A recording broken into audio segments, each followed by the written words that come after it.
परिस्थितियों में उस समय पर चरम सीमा पर महंगाई थी, चरम सीमा पर बेरोजगारी थी, चरम सीमा पर भ्रष्टाचार था और न जाने कितना उनके साथ देश के समाजवादी नेताओं को जेल जाना पड़ा, इमरजेंसी लगी।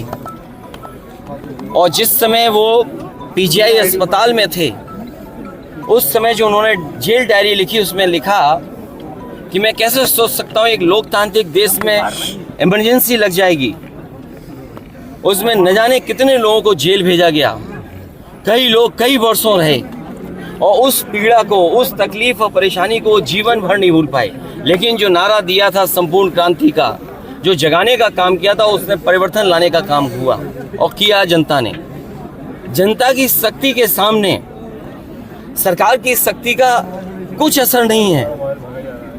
मुझे दुख इस बात का है कि पुलिस लगा करके यहाँ रोक रहे हैं, अधिकारी इस बात के लिए तैयार नहीं है कि किससे पूछें। तो कम से कम ये देश की और प्रदेश की जनता जाने और लोग जाने आखिरकार कौन रोक रहा है, कौन रोक रहा था। इसलिए मजबूरी में जिस तरीके से हर बार माल्यार्पण करने हम समाजवादी लोग आते थे, मुझे याद है जब उद्घाटन हुआ था नेताजी यहाँ आए थे, नेताजी से मैंने उद्घाटन करवाया था। एकमात्र देश में समाजवादी नेता के लिए एक ऐसा म्यूजियम बना जिसमें उसके जीवन के बारे में लोग प्रेरणा ले सकते हैं। जो आंदोलन उन्होंने चलाए थाली बजा करके, वो उससे प्रेरणा ले सकते हैं कि सरकार के खिलाफ और लोकतंत्र में कैसे आवाज़ उठाई जा सकती है। आप आवाज़ दबाने का काम कर रहे हैं उन समाजवादियों को, उन आने वाली पीढ़ी को जो देश के लिए कुछ करना चाहते हैं, सपना देखा है उन्होंने। ये वही म्यूजियम है जो पूरे उनके जीवन के बारे में बताता है, उसको बंद कर रहे हैं। अपनी कौन सी नाकामी छिपा रहे हैं, अपनी कौन सी ऐसी चीज़ छिपा रहे हैं जिससे जनता को नहीं आने देते। न केवल ये म्यूजियम जो पीछे बड़ी इमारत है, बड़ी बिल्डिंग है जो कभी नेताजी ने, जॉर्ज फर्नांडिस ने और उस समय के समाजवादी लोगों ने इसका शिलान्यास किया था।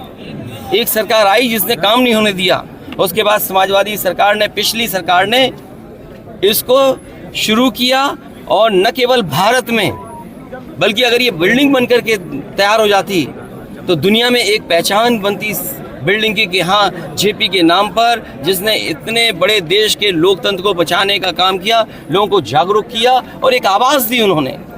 और मुझे लगता है कि देश की जनता को एक बार फिर इस सरकार की ताकत के खिलाफ लड़ना होगा और बिना जनता की शक्ति के लोकतंत्र, समाजवाद और सेकुलरिज्म बचने वाला नहीं।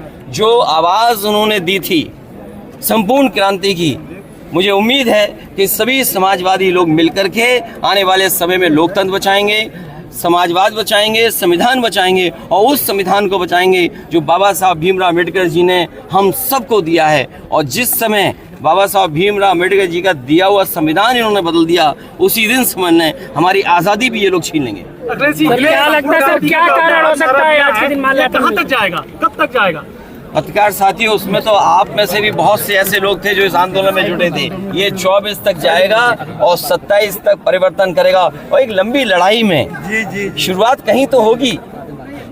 एक लंबी लड़ाई में जो 140 करोड़ का देश है, एक लंबी लड़ाई है। अगर हम दुनिया के पैमाने पे देखें, हमारी शिक्षा कहाँ है, हमारे यहाँ आपके स्वास्थ्य सेवाएं कहाँ हैं, बेरोजगारी चरम सीमा पर। तो ये इतने बड़े देश के लिए अगर आज सोचेंगे तो मैं समझता हूँ अगर सपना देखेंगे सब लोग तो पूरा एक दिन जरूर होगा।